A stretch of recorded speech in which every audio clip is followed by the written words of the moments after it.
Siamo all'inizio di un nuovo anno liturgico. Prima domenica di Avvento, anno C. L'anno in cui la liturgia ci proporrà soprattutto brani dell'Evangelista Luca.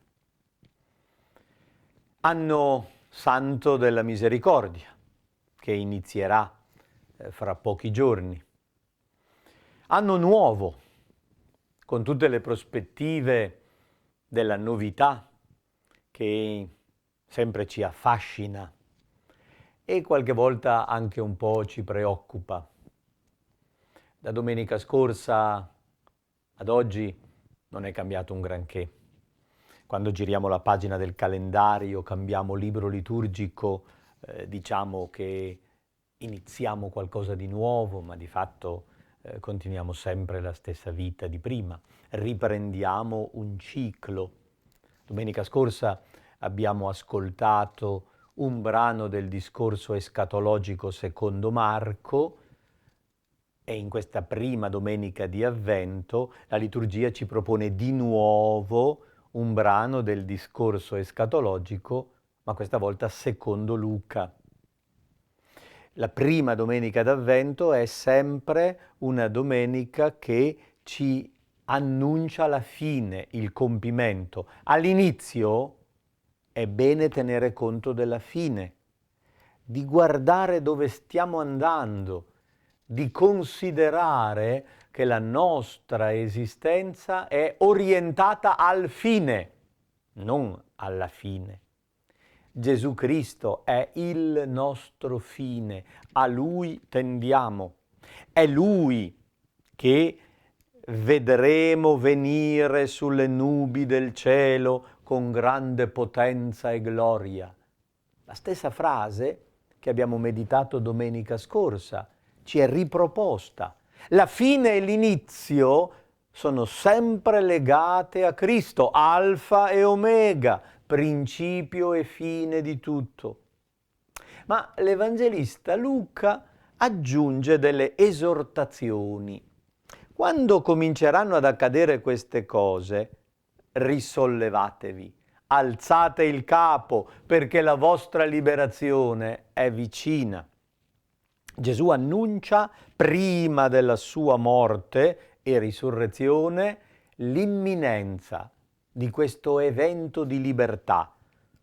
Alzate il capo, coraggio, non siete abbandonati, la liberazione è vicino, ma state attenti a voi stessi, perché il rischio è che i vostri cuori si appesantiscano in dissipazioni, ubriachezze e affanni della vita, per cui rischiate seriamente di non accorgervi di quel giorno, potrebbe piombarvi addosso all'improvviso, come un laccio si abbatterà sopra tutti coloro che abitano sulla faccia di tutta la terra. Vegliate in ogni momento, pregando. E questa è una buona esortazione che l'Evangelista ci rivolge. Svegli e in preghiera, capaci di accorgerci delle novità che il Signore opera, soprattutto per avere la forza di sfuggire a tutto ciò che sta per accadere. Le prospettive non sono buone, ma possiamo avere la forza per affrontare quello che sta per capitare e per sfuggire al male che può capitare. Il Signore si è impegnato, ha fatto una promessa e il Signore mantiene le promesse. Ce lo dice il profeta Geremia nella prima lettura. Verranno giorni nei quali, promette il Signore, realizzerò le promesse di bene che ho fatto alla casa di Israele.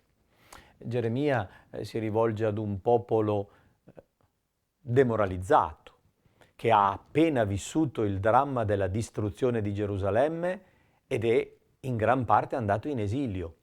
Sembra che il Signore abbia abbandonato il suo popolo. Non è vero. Il Signore ha promesso e mantiene, realizza le sue promesse di beni. farà germogliare per Davide un germoglio giusto.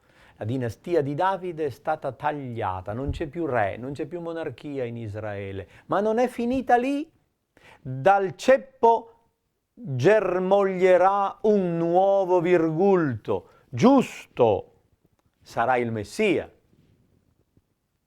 Eserciterà il giudizio e la giustizia sulla terra. Si chiamerà Signore nostra giustizia. La giustizia non ce la facciamo da soli, non è la nostra. Il Signore è la nostra giustizia. Se noi impariamo a ragionare coi criteri del Signore, germoglia qualcosa di nuovo e veniamo salvati, sperimentiamo la salvezza che opera il Signore. Al Salmo 24 diremo con insistenza: a te, Signore, innalzo l'anima mia, in te confido. Se è vero quello che diciamo, siamo sulla buona strada. Chiediamo al Signore: fammi conoscere le tue vie, insegnami i tuoi sentieri, guidami, istruiscimi, fammi capire quello che vuoi tu, Signore nostra giustizia, i tuoi criteri, fa che diventino i miei, il tuo modo di vedere, fa che sia il mio.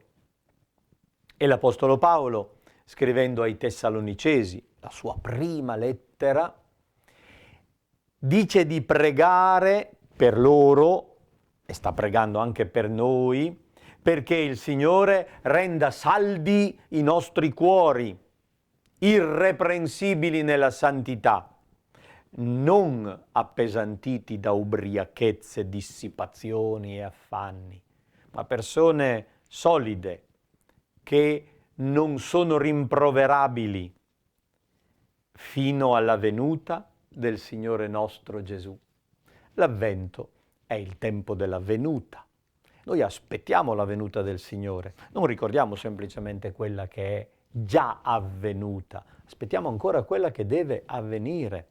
Aspettiamo che venga il Signore nella nostra vita, aspettiamo la novità che è Lui, ci orientiamo sempre di più verso il fine, che è Gesù Cristo, nostra giustizia. A te, Signore, innalzo l'anima mia, confido in te, insegnami a pensare e a vedere come fai tu. Allora sarò salvato. Buon cammino d'avvento, buon anno nuovo, buona vita in Cristo. E che la misericordia di Dio ci raggiunga davvero e ci trasformi.